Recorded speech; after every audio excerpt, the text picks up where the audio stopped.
There's a hollow ache that settles in when you realize you're doing it again. You're texting someone who takes hours to reply, if they reply at all. You're bending yourself into shapes, hoping this time they'll finally see you. You're giving everything while they give nothing back. And late at night, when the phone stays silent and the excuses run out, a question emerges from somewhere deep. Why do I keep chasing people who don't want me? But what if the very act of chasing is what makes you invisible?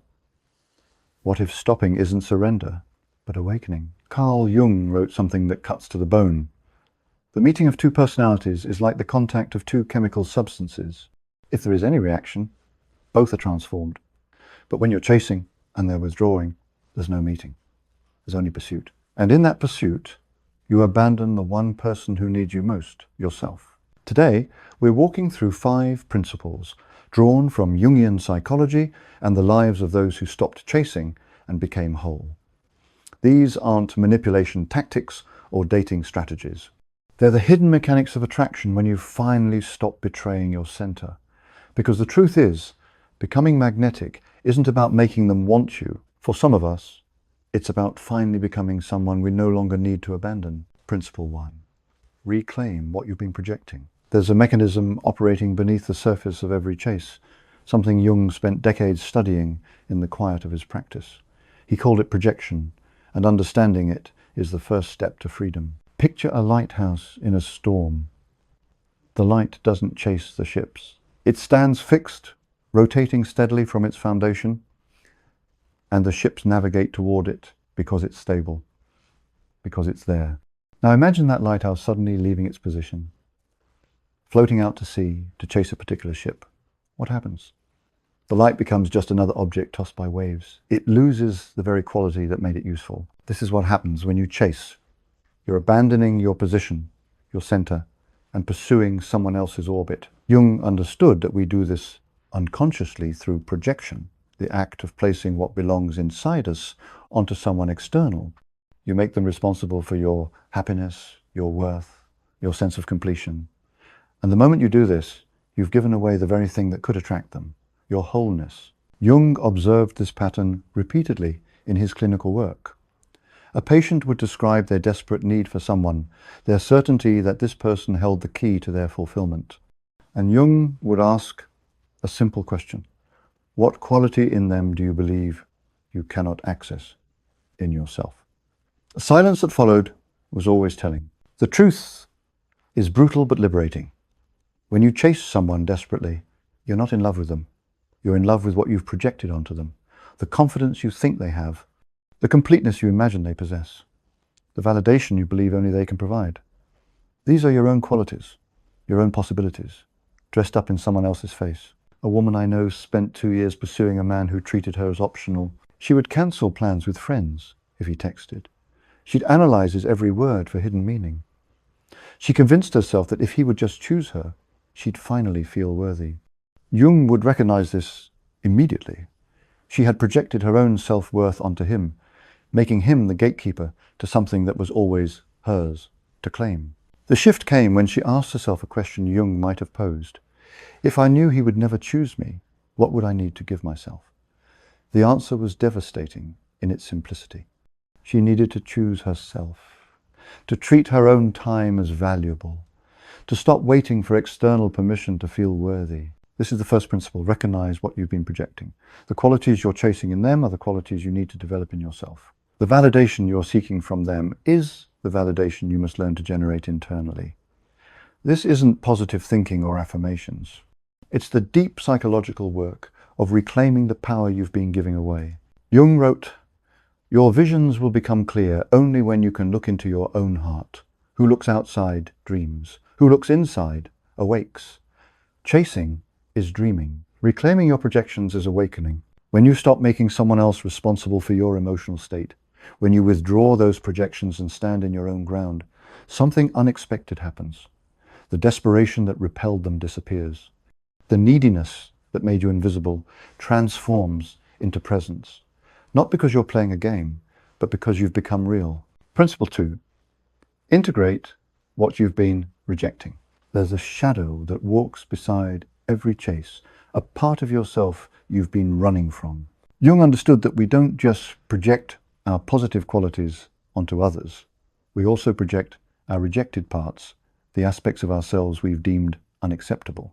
And these rejected parts are often what drive the chase itself. Think about the patterns in the people you pursue.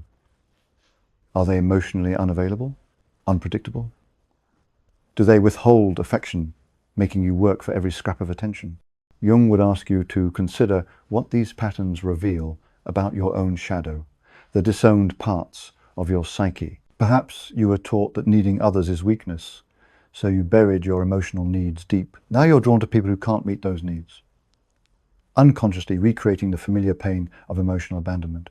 Or maybe you learned that your worth depends on achievement, on being chosen, so you pursue people who make you prove yourself endlessly. The people you chase are often carrying the shadow qualities you've rejected in yourself. If you're drawn to someone who's selfish, it might be because you've over-sacrificed, rejecting your own right to prioritize yourself.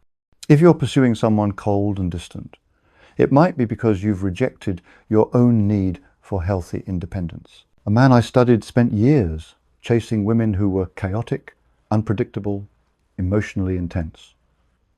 On the surface, he was stable, responsible, controlled.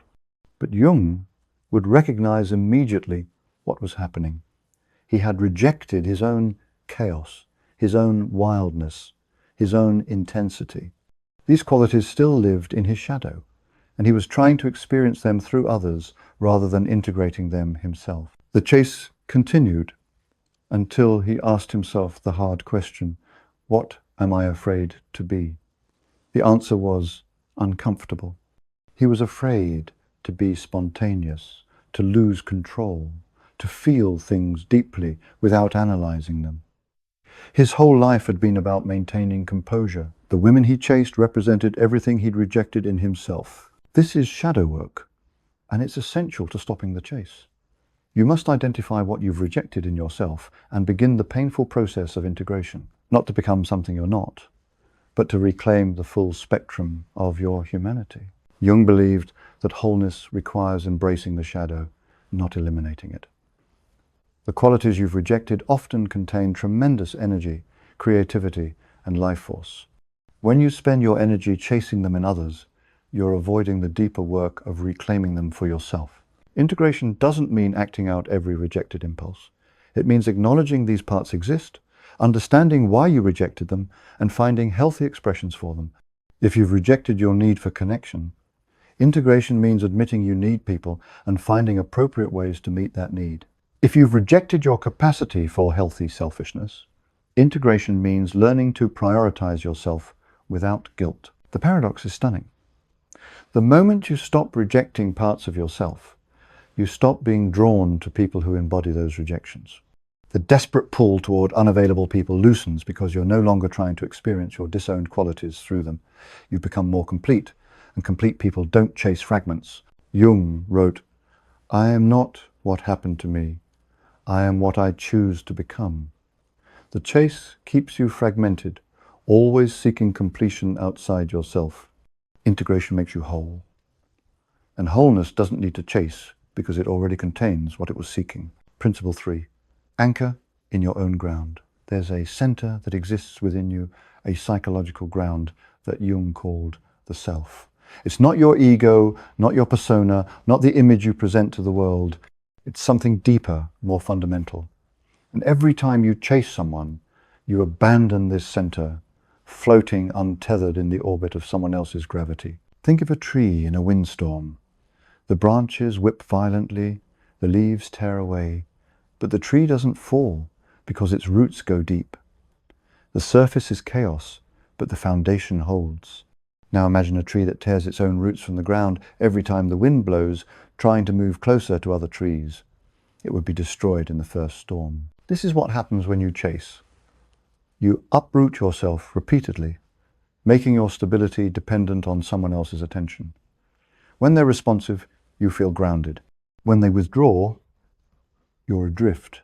Your emotional state, your sense of self, your very center shifts based on their mood, their text messages, their availability. Jung observed that psychological health requires what he called a strong ego-self axis, a solid connection between your conscious mind and your deeper core. When you're anchored in your own ground, you can weather any storm. Rejection doesn't destroy you because your worth isn't located in someone else's perception. Absence doesn't devastate you because your center exists independent of anyone's presence. A woman I know described it perfectly after years of chasing unavailable men. I realized I had been like a balloon, she said, always floating toward whoever held a string.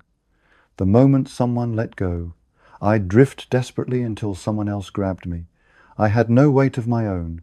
The shift happened when she began cultivating what she called her inner ballast, activities and practices that connected her to herself rather than to others.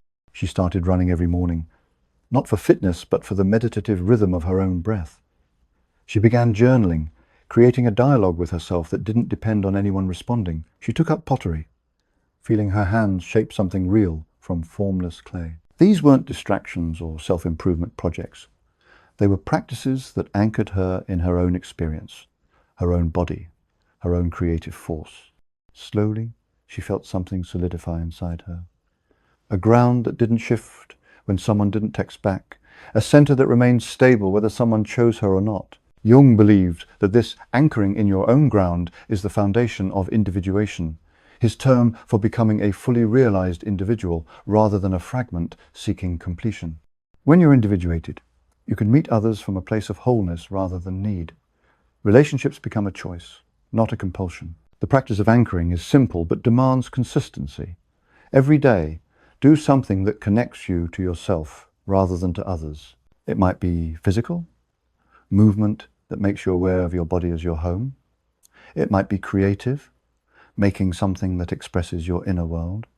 It might be contemplative, sitting in silence with your own thoughts without immediately reaching for distraction.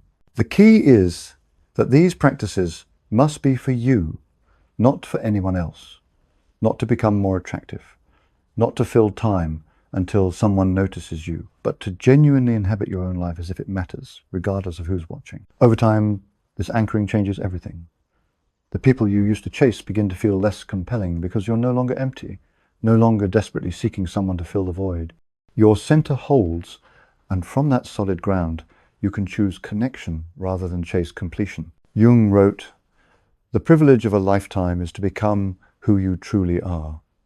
But you cannot become yourself while standing on borrowed ground. You must find your own earth, sink your own roots, and learn to stand steady in your own life. Only then do you stop chasing. Only then do others begin to gravitate toward the stability you've created." Principle 4. Understand the energy you're broadcasting. There's a frequency that operates beneath words, beneath actions, beneath conscious awareness. Jung understood that the unconscious communicates constantly, broadcasting signals that others receive without knowing they're receiving them. When you chase someone, you're broadcasting a very specific message, and that message repels exactly what you're trying to attract.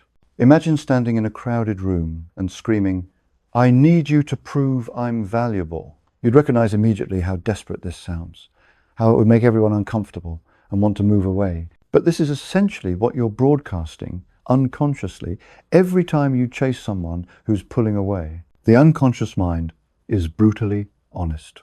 It cannot lie, cannot perform, cannot pretend.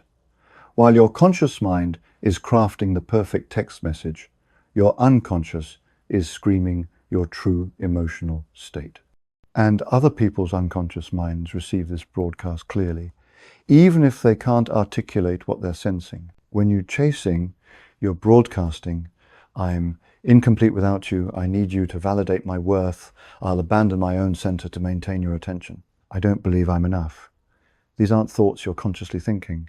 They're the energetic signature of the psychological state Jung called inflation, where you've placed your sense of self in someone else's hands. The person you're chasing might not be able to explain why you feel desperate to them. They might say things like, "Something just feels off," or "I can't put my finger on it." But what they're sensing is your energetic broadcast, the unconscious message that you've made them responsible for your wholeness. Jung observed that this creates what he called a counter-transference reaction. When someone senses you need them to complete you, their unconscious reacts defensively. The burden is too great. No one wants to be responsible for another person's psychological survival. So they withdraw, not maliciously, but instinctively, protecting themselves from a weight they didn't ask to carry. A man I worked with described the moment he finally understood this. He'd been pursuing a woman for months, doing everything right, thoughtful messages, genuine interest, making himself available, but she kept pulling away, and he couldn't understand why. Then he had a realization that changed everything. I was treating her attention like oxygen, he said. I needed it to breathe. And she could feel that need in everything I did, even when I was trying to play it cool. I thought I was being interested. She was receiving desperate.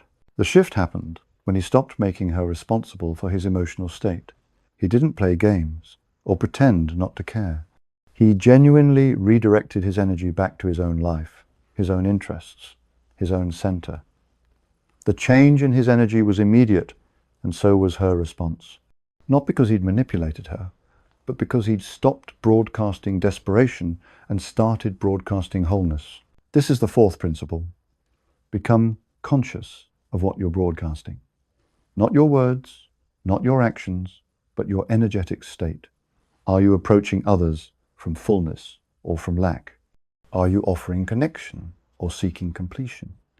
Are you inviting someone to meet you or demanding they save you? Jung believed that the unconscious always reveals itself, and it reveals itself most clearly in the quality of your energy. Desperate energy repels. Needy energy suffocates. Chasing energy triggers withdrawal. But grounded energy, centered energy, whole energy attracts naturally because it promises connection without burden. The practice here is brutal honesty. Before reaching out to someone, before crafting that message, before making that call, pause and check your energetic state.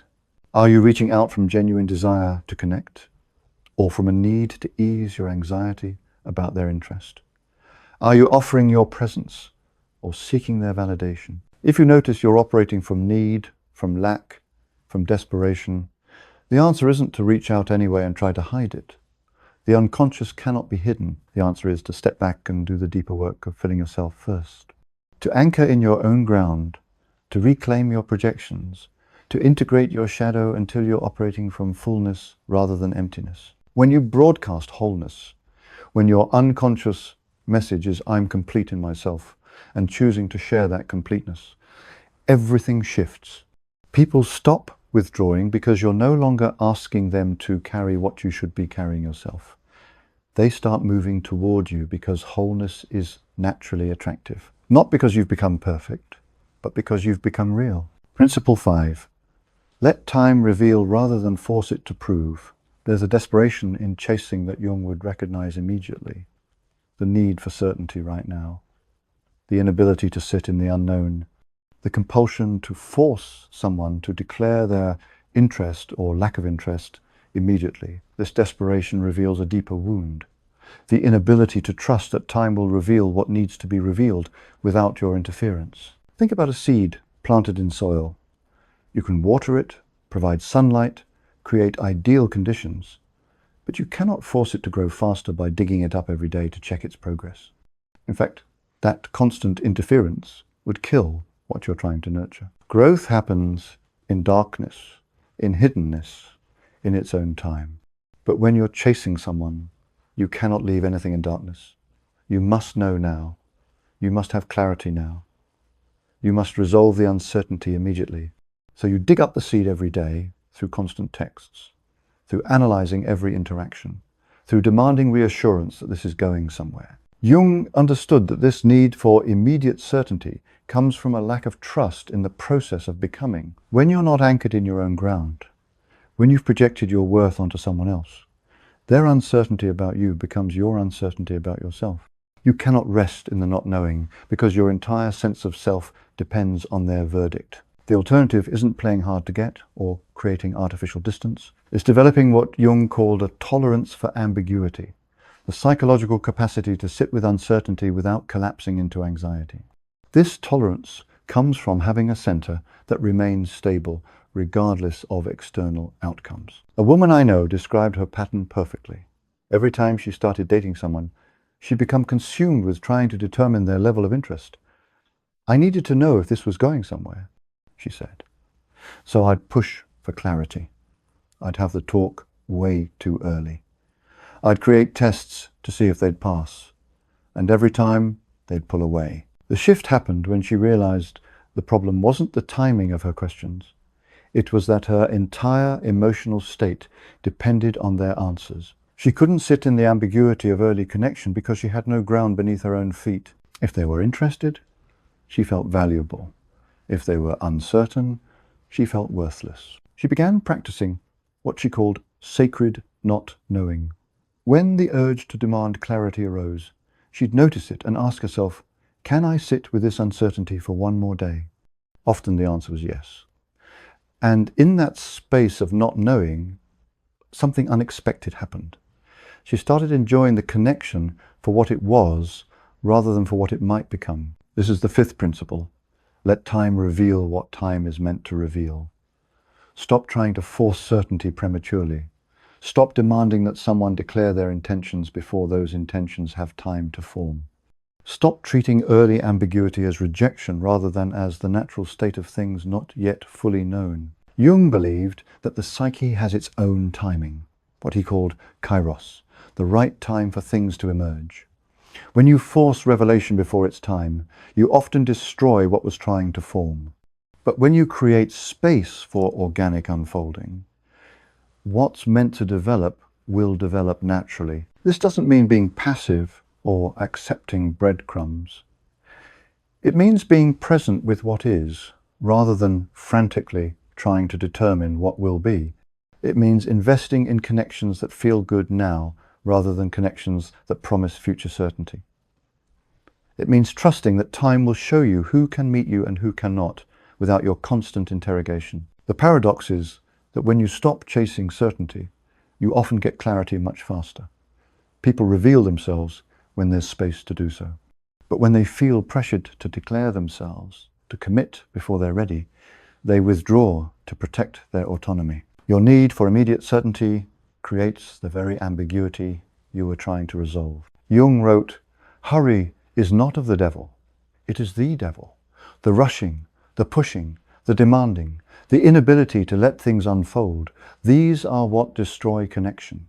When you can sit in the not knowing, when you can be present with someone without needing them to reassure you constantly, when you can let time do its revealing work, you stop chasing and start experiencing. And here's what often happens. The people who were pulling away when you were chasing often move closer when you stop, not because you played a game, but because you removed the pressure.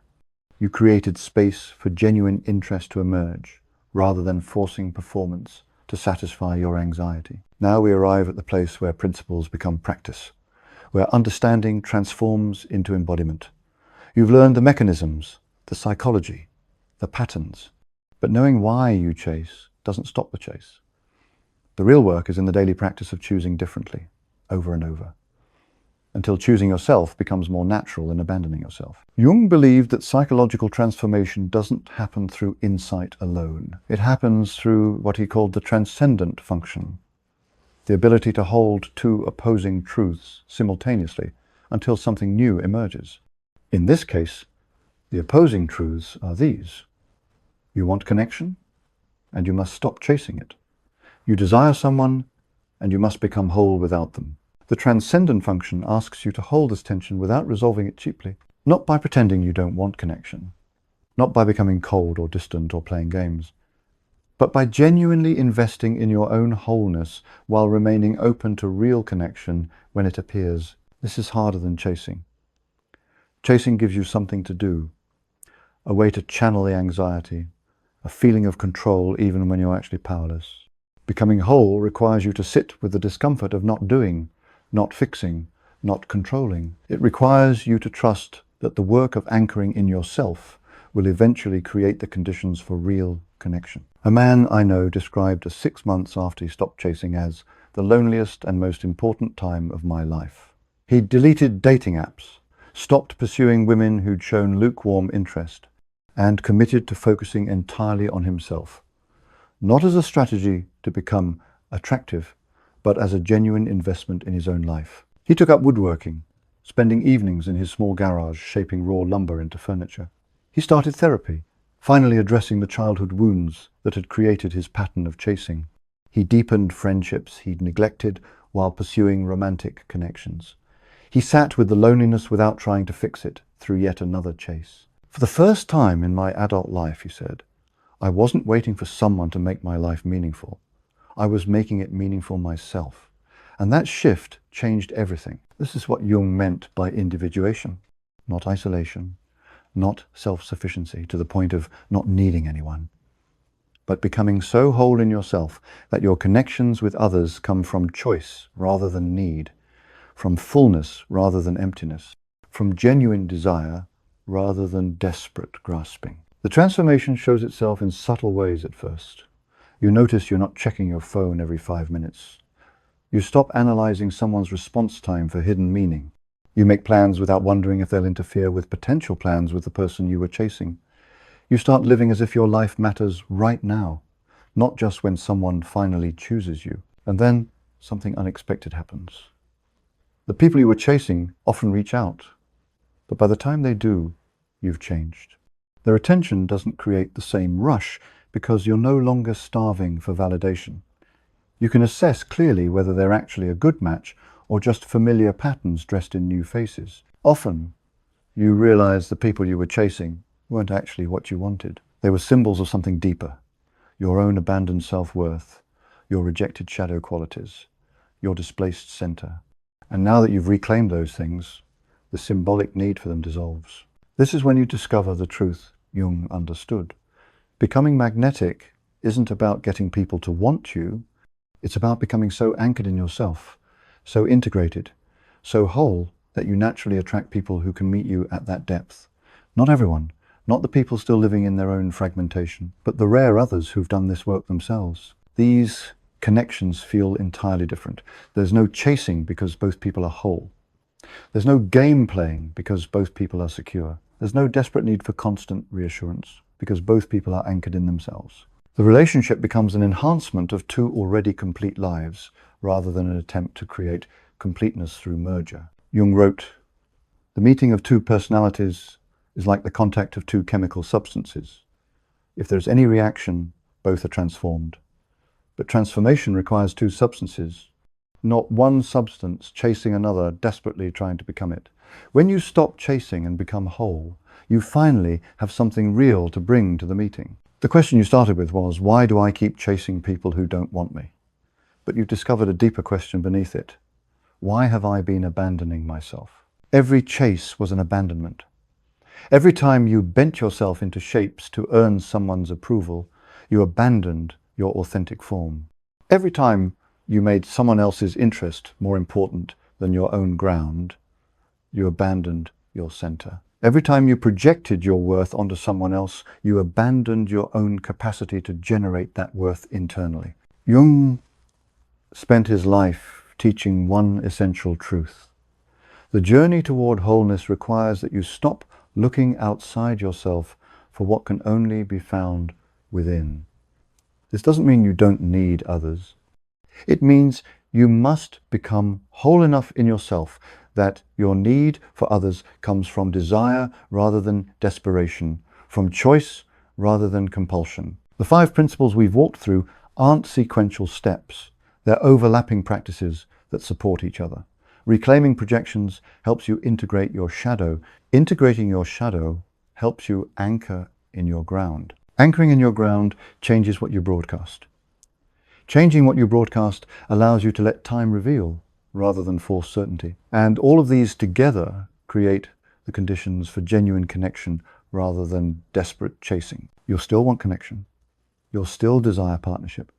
You'll still feel attracted to people, but the quality of that wanting changes fundamentally when it comes from wholeness rather than emptiness. You're no longer trying to capture someone to fill your void. You're inviting someone to enhance your already full life. And here's the final paradox Jung would want you to understand. The moment you stop needing someone to choose you is often the moment you become choosable. Not because you played a game or used psychology to manipulate attraction, but because wholeness is genuinely attractive. Centered people draw others naturally because they're not asking those others to carry what they should carry themselves. Think back to the lighthouse. It doesn't chase ships. It stands fixed, broadcasting light from a stable foundation. And ships navigate toward it precisely because it's steady, because it holds its position, because it offers guidance without demanding anything in return. This is what you become when you stop chasing.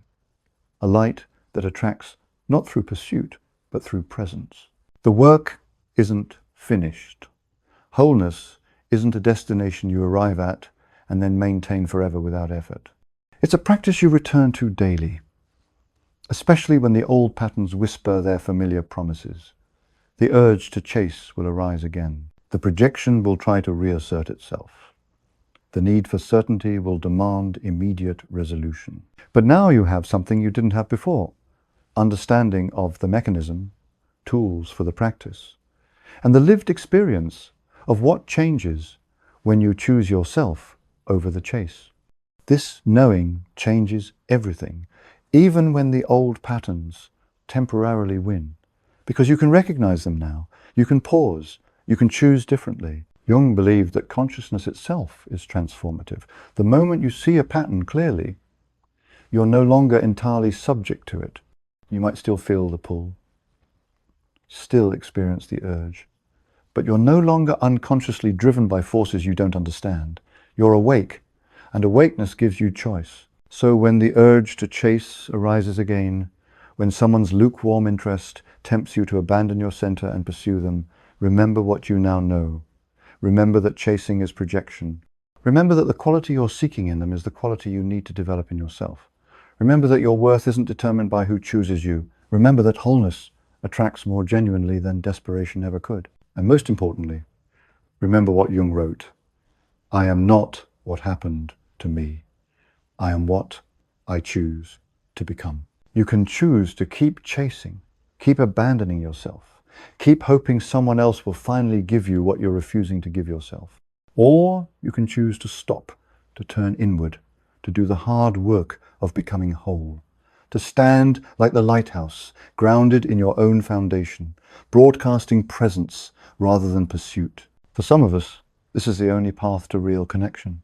Not because we're damaged or broken or incapable of love, but because we're finally ready to stop betraying ourselves in the desperate hope that someone else will save us. We're ready to become who we actually are beneath all the chasing, all the performing, all the desperate attempts to be chosen. And in that becoming, we discover something Jung knew all along. You were always enough. You were always whole. You just forgot, because you were too busy chasing fragments outside yourself, to notice the wholeness within. Stop chasing. Not because they don't deserve your effort, but because you do. Your life, your center, your wholeness, these deserve your full attention. And when you finally give them that attention, when you finally choose yourself with the same intensity you used to choose those who couldn't choose you, everything transforms. Not into a fairy tale where everyone suddenly wants you, but into something more valuable. A life where your worth doesn't depend on who wants you, where your center holds regardless of who stays or leaves, where you're finally, genuinely home in yourself. That's what it means to stop chasing and become magnetic. Not magnetic to everyone, but magnetic to those rare others who recognize wholeness because they've cultivated it themselves. And that connection, when it comes, will be worth every moment you spent choosing yourself over the chase. If this resonates with something in you, if you recognize yourself in these patterns and feel ready to choose differently, share this with someone who's still chasing, not to shame them, but to offer a different possibility. Because the world is full of people abandoning themselves in desperate pursuit of others. And sometimes one honest voice saying there's another way is enough to change the trajectory of a life. And if you're ready to go deeper into this work, to truly understand the Jungian psychology of wholeness and attraction, stay with this journey, because becoming yourself, really yourself beneath all the masks and chasing and performing, that's the most important work you'll ever do.